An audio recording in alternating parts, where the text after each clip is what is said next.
Cosmo health நேயர்களுக்கு வணக்கம். இன்னைக்கு நம்ம கூட லக்ஷ்மி ஹெல்த் கேர் சென்டர்ல இருந்து தமிழ் பாரம்பரிய வைத்தியர் கார்த்திகேயன் அவர்கள் நம்ம கூட இருக்காங்க. இன்னைக்கு ஆரோக்கியம் சார்ந்த நிறைய விஷயங்கள் அவர்கிட்ட கேட்டு தெரிஞ்சுக்கலாம். வணக்கம் சார். வணக்கம். எப்படி இருக்கீங்க? நல்லா இருக்கேன். நீங்க எப்படி இருக்கீங்க? நானும் ரொம்ப நல்லா இருக்கேன். தொடர்ந்து நம்ம நிகழ்ச்சியில மக்களுக்கு பயனுள்ள நிறைய தகவல்கள் கொடுத்துட்டு இருக்கீங்க. அந்த வகையில இன்னைக்கு ஆண்மை குறைவு அப்படிங்கிறது பல பேர்கிட்ட நம்மளால பார்க்க முடியுது. இதற்கான காரணம் என்ன and இதற்கான தீர்வு, இது ரெண்டும் எங்களுக்காக சொல்லுங்க சார். ஆண்மை குறைவு இப்போ அந்த காலத்தில் செல்ஃபோன் இல்லை, நவீன டெக்னாலஜி இல்லை. வீடு உண்டு, வயல் உண்டு, வேலை உண்டு, வந்தோமா படுத்து தூங்கினோமா அப்படின்றது. இப்போ எல்லார் கையிலையுமே செல்லு. பிறந்த குழந்தை கொஞ்சம் உசும்ப ஆரம்பிச்சேன்னா செல்லை கொடுத்து உட்கார வச்சுட்டு பேரண்ட்ஸ் வேலை பார்க்க ஆரம்பிச்சிடுறாங்க. அவங்களே அறியாமல் கைப்பட்டு ஈடுபடும்போது என்ன ஆகும் அப்படின்னா, தேவையில்லாத சப்ஜெக்டை அவங்களுக்கு தெரியாமல் பார்க்குறாங்க. அது என்ன ஆகுது, ஒரு 6 வயசு 7 வயசு குழந்தைங்களுக்கெல்லாம் அவங்கள அறியாமல் அவங்களுக்குள்ளாரையே அந்த ஒரு தூண்டுதல் இருக்கும். அது இயற்கை. ஓகேங்களா? இதை அவங்க தெரியாமல் அதை பயன்படுத்தி அது என்னன்னு தெரிஞ்சுக்கக்கூடிய ஆர்வத்தினால கிடக்கூடியவங்க நிறைய இருக்காங்க. கெட்டவங்களோட சேர்ந்து லகரி வஸ்து அது இதெல்லாம் யூஸ் பண்ணுறது. ரெண்டாவது எல்லா காலங்களிலும் சொல்லக்கூடிய உணவு தான் மெயின். அதுவும் ஆண்மையை பயங்கரமாக பாதிக்கும். Living style, for example 2 wheeler ஓட்டுறாங்க பார்த்தீங்களா, அவங்களுக்கே அதிகமாக கண்டினியூவாக ஒரு நாளைக்கு ஒரு 50 கிலோமீட்டர் 2 வீலர் ஓட்டுறாங்கன்னா அவங்களுக்கு ஆண்மை குறைவு அதிகம் ஏற்படுறதுக்கு வாய்ப்பு உண்டு. அதனால எப்படி சார்? அவங்க உட்காரும்போது அவங்களுடைய மெயின் பார்ட், ப்ரைவேட் பார்ட் சீட்டில் தான் ரெஸ்ட் ஆகும். அந்த ஏரியா பாடியினுடைய உடல் வெப்பநிலையை விட 2 டிகிரி ஃபாரன்ஹீட் கம்மியாக இருக்கணும். ஆனால் நம்ம சீட்டில் உட்காந்து போயிட்டே இருக்கும்போது என்ன ஆகுதுன்னா, அந்த இடத்துல டெம்பரேச்சர் அதிகமாகிறனால என்ன ஆகுதுன்னா, இயற்கைக்கு மாறாக கம்மியாக இருக்க வேண்டியது டெம்பரேச்சர் அதிகமாகறனாலையும் அது ஒரு ஆண்மை குறைவுக்கு வழிவகுத்துருது. இது அவங்களே அறியாமல் ஏற்படுத்திக்கிறது. அதே மாதிரி ட்ரெஸ்ஸிங் சென்சஸ், நம்ம தமிழ்நாட்டு உடைகள் பார்த்திங்கன்னா அவங்களுக்கு பாரம்பரிய உடை பாவாடை தாவணி, அதே மாதிரி வேஷ்டி சட்டை உள்ளே ஒரு டவுசர் மாதிரி அன்றாயர் போட்டு இருப்பாங்க. இப்போ நம்ம இந்த ஏரியா நல்ல குளுமையாக இருக்கும், காற்றோட்டம் போகும், அதனால் அதனுடைய டெம்பரேச்சர் பாதிக்கப்பட்டு நல்லா இருந்தது. இப்போ அப்படி இல்லை. குளிர்நாடுகளில் போடக்கூடிய டைட் ஜீன்ஸு ஃபேண்ட் எல்லாம் போட்டுக்கிறனால ஏர் சர்க்குலேஷன் இல்லாமலும் அந்த பிரச்சனை ஏற்பட்டுடுது. இது மாதிரி நிறைய ரீசன் அடுக்கிக்கிட்டே போகலாம். ஓகே, இது ஆக்சுவலி பெருசாக யாரும் கவனிக்கிறது இல்லை. இன்றைக்கி நீங்கள் சொன்ன மாதிரி ஃபேஷனாக நம்ம ஜீன்ஸ் போடுறது, ஜர்கின்ஸ் போடுறது, பேண்ட்டு, இதெல்லாம் ரெகுலர் லைஃப்பில் தொடர்ந்து நம்ம யூஸ் பண்ணுறோம். இப்போ காலையில் ஆஃபீஸ்க்கு போட்டோம்னா நைட்டு 8-9 மணி வரைக்கும் அந்த ட்ரெஸ்ஸில் தான் இருக்கும். தொடர்ந்து இந்த மாதிரி ட்ரெஸ் போடுறதுனால இன்னும் என்ன மாதிரியான பாதிப்புகள் நமக்கு ஏற்படும்?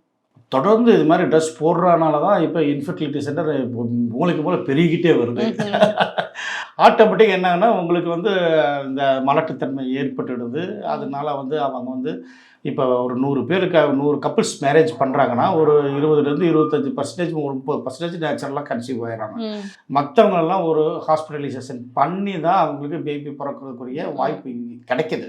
அதுக்கு காரணம் இந்த லிவிங் ஸ்டைல் தான். இதை திருப்பி மாற்றுறதுங்கிறது ரொம்ப சிரமமான காரியம். ஓடிட்டு இருக்கக்கூடிய நம்ம ரன்னிங் ஸ்டைலில் முடிஞ்ச வரைக்கும் என்ன பண்ண முடியுமோ அதை பண்ணிக்கிறது பெஸ்ட்டு. வீட்டில் வந்ததுக்கு கொஞ்சம் ஃப்ரீயான ஆடையில் போட்டுக்கிறது, நல்ல அதிகமான காய்கறிகள், நான்வெஜ் அதிகமாக எடுக்கிறது, இதெல்லாம் இருந்தோம்னா அது கொஞ்சம் குறையும். அதே மாதிரி இந்த ஸ்மோக்கிங் ரொம்ப மோசமான ஒரு ஹேபிட்டு. இது ரொம்ப பயங்கரமாக பாதிக்கும். ஸ்மோக் பண்ணுறதை விட பண்ணுறவங்களுக்கு பக்கத்தில் இருக்கிறவங்களுக்கும் பாதிக்கும். அடுத்து தூக்கம் கெடுறது.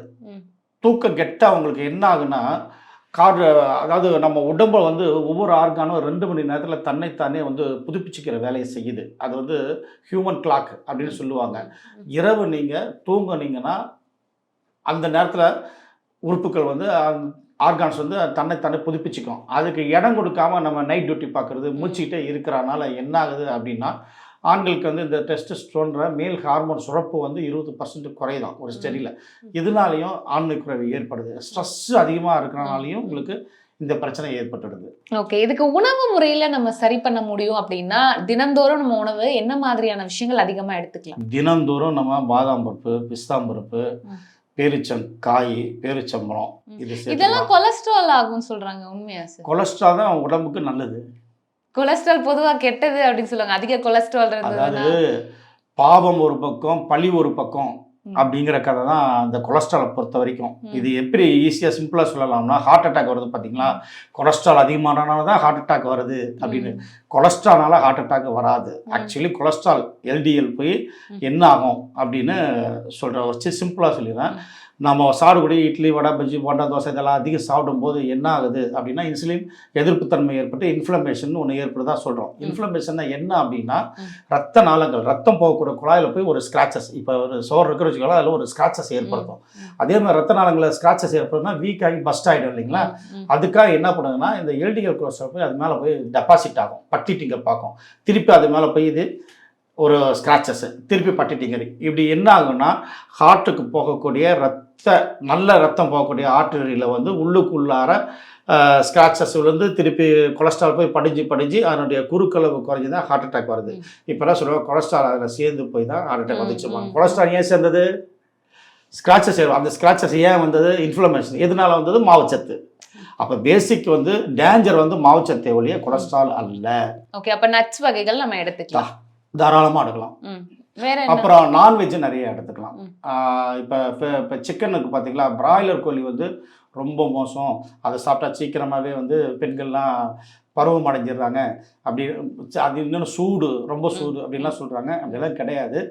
எப்படி சூடாகுது அப்படின்னா, வெறும் சிக்கனை மட்டும் சாப்பிட்டிங்கன்னா ப்ரோட்டீன், அதை வந்து டைஜஸ்ட் பண்ணுறதுக்கு வந்து உங்களுக்கு வந்து நார்ச்சத்து வேணும், ஃபைபர். நார்ச்சத்து வந்து காய்கறிகள்.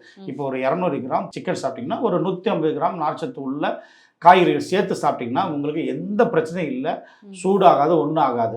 இவங்க காய்கறியை விட்டுட்டு இதை மட்டும் சாப்பிட்றதுனால என்ன ஆகுதுன்னா, மலச்சிக்கல் ஏற்பட்டு மலச்சிக்கலால் உடம்பு சூடாகி உடனே என்ன பண்ணுறாங்க, சிக்கன் சூடு, சிக்கனால் இது வந்துருச்சு அது வந்துருச்சுன்னு சொல்கிறாங்களே ஒழிய, உண்மையிலேயே வந்து பிராய்லர் கோழி நல்ல ஒரு அருமையான உணவு தான்.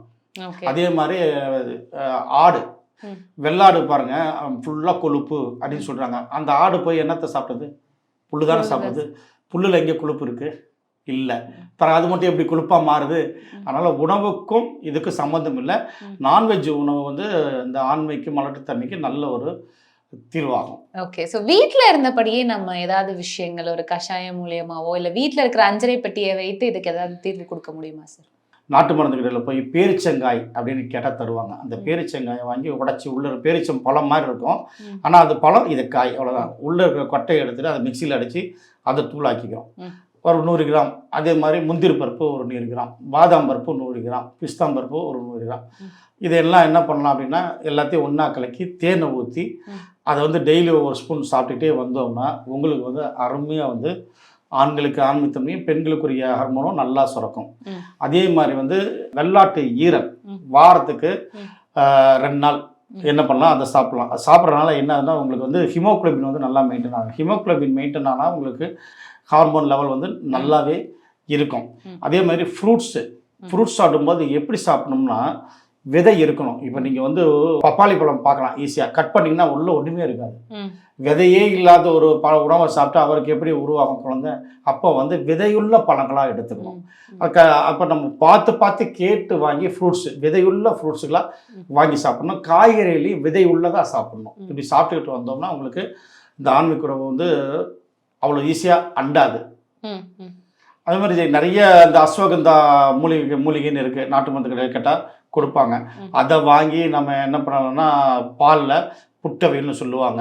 அதை புட்டவைல்னா நம்ம இட்லி சுட்டுறோம் பார்த்தீங்களா, இட்லி சட்டியில் கீழே வந்து பாலை ஊற்றிட்டு மேலே தட்டில் வந்து அந்த அஸ்வகந்தா சக்கையை போட்டு ஒரு நல்ல ஆவியானதுக்கப்புறம் அதை எடுத்துட்டு அதை பவுட்ராக்கி அதை பாலில் கலந்து சாப்பிட்லாம். டெய்லி சாப்பிட்டுருந்தோம்னா நல்லா அபாரமாக ஆண்மை வளரும். இது ஒரு ஈஸியான மருந்தும் எடுத்துக்கலாம், உணவு வகையாகவும் எடுத்துக்கலாம். இது காலை எடுத்துக்கலாமா இல்லை இரவு? அவங்க காலை இரவு எப்போ வேணாலும் எடுத்துக்கலாம். கன்வீனியன்ட்டுக்கு ஏற்ற மாதிரி எடுத்துக்கலாம், ஒன்றும் பிரச்சனை இல்லை. தொடர்ந்து எடுத்துக்கிட்டா நல்லது. இந்த ஆண்மை குறைவுக்கான மருத்துவ முறை அப்படின்னு சொல்லும்போது நீங்க இதுக்கு என்ன மாதிரியான மருந்துகள் கொடுக்குறீங்க? நாம வந்து சித்தர் பெருமான்கள் தங்களுடைய புத்தகங்களில் சொல்லி வச்சிருக்காங்க. அகஸ்தியர் பரிபூரணங்கிற ஒரு புத்தகத்தில் வந்து காமச்சேரி குளிகை அப்படின்னு ஒன்று இருக்கு. இது வந்து என்ன அப்படின்னா, ஒரு உருண்டை எடுத்துக்கிட்டாங்கன்னா அவங்களுக்கு 7 யானை பலம் வருமா. அவங்க வந்து எஸ்பெஷலி வந்து அந்த காலத்தில் ராஜாக்கள் பயன்படுத்தின குளிகைகள். அந்த ராஜாக்கள் வந்து மக்களுக்கு அதை தடுக்க பேன் பண்ணாங்க. அதிகமாக இருக்கக்கூடிய குளிகைகள் தான் அது நாம் தரோம். இதனால என்ன ஆகுது அப்படின்னா, டைவர்ஸ் வரைக்கும் போன ஃபேமிலிஸ் வந்து ரொம்ப நல்லாகி அவங்க லைஃப் நல்லா இருக்குது. குழந்தை இல்லாத தம்பதிகள் குழந்தை பிறகு வழிவகுக்குது. இதனால இந்த பிரச்சனை ஆண்மைக்குருவுங்கிற ஒரு காரணத்தை வச்சு ஏற்படக்கூடிய டைவர்ஸ் வந்து 30%. அந்த 30%ல் நம்மக்கிட்ட வர்றவங்களுக்கு இந்த குளிகைகள் கொடுக்கும்போது என்ன ஆகுதுன்னா நல்லா ரிசல்ட் கிடைச்சது. நாமளே வந்து கோர்ட்டில் இருக்கிற இதுக்கே வந்து நம்ம அவங்க சமாதானப்படுத்தி ஒரு வாய்ப்பு, ஒரு மாதம் டைம் கொடுங்க பிறகு சொல்லுங்கன்னு சொல்லிலாம் ஒன்றான கதைகள்லாம் நிறையா இருக்குது. நாம் அவங்க உடலை பார்த்து நாடியை பார்த்து கணிச்சு இது மாதிரி குறிகள் செஞ்சு கொடுத்துட்ருக்கோம். நிறைய ஃபேமிலிஸ், எண்ணிலடங்கா ஃபேமிலிஸும் நல்லா இருக்காங்க. நிச்சயமா. ஸோ இன்னைக்கு நிகழ்ச்சியில நேயர்கள் அனைவருக்கும் தேவைப்படக்கூடிய ஒரு முக்கியமான விஷயம் பத்தி எங்களுக்காக ரொம்ப தெளிவான விளக்கம் கொடுத்தீங்க. நன்றி சார். நன்றி.